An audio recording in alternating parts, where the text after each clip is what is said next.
Okay, this is Bob Robin, and I was at KOSA in Odessa beginning in 1960, around the spring. I just stayed 2 or 3 months the first time, and I left in the summer of 1960 to seek my fame and fortune in Hollywood. I went to work playing in a rock and roll band out there and stayed the summer of 1960.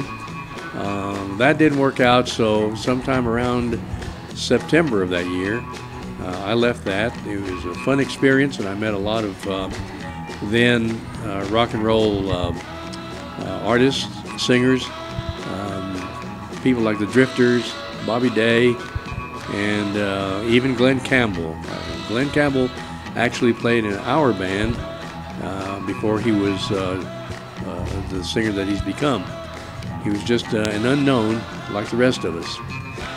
But anyway, after that ended, I returned to Odessa and worked at both KECK and KOSA, not at the same time.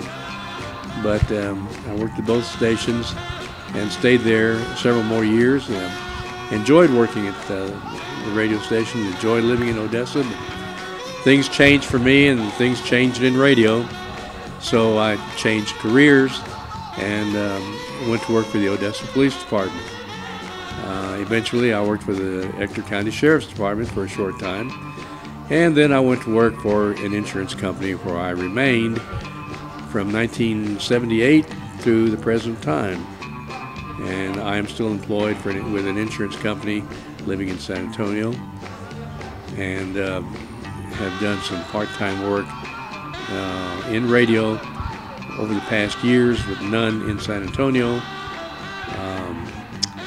I'm also playing in a country western band in San Antonio, and also in the church band on Sunday mornings at Crossroads Baptist Church in San Antonio. Played around. I always like to watch impersonators on TV. Rich Little was probably one of my favorites.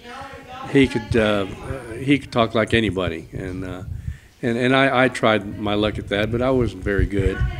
But I did some of the local people. Jimmy Simpson was one of our best, because Jimmy Simpson was the engineer at KOSA, and he was easy to imitate. Really, he was probably the only one I could imitate. I don't know that I could do him now, but he had a personality very unique to imitate. I got married to Gayla Gibson.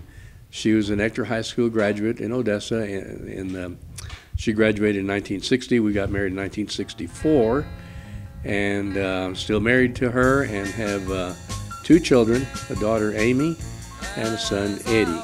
Eddie lives in San Antonio, and Amy is a paramedic in Dallas.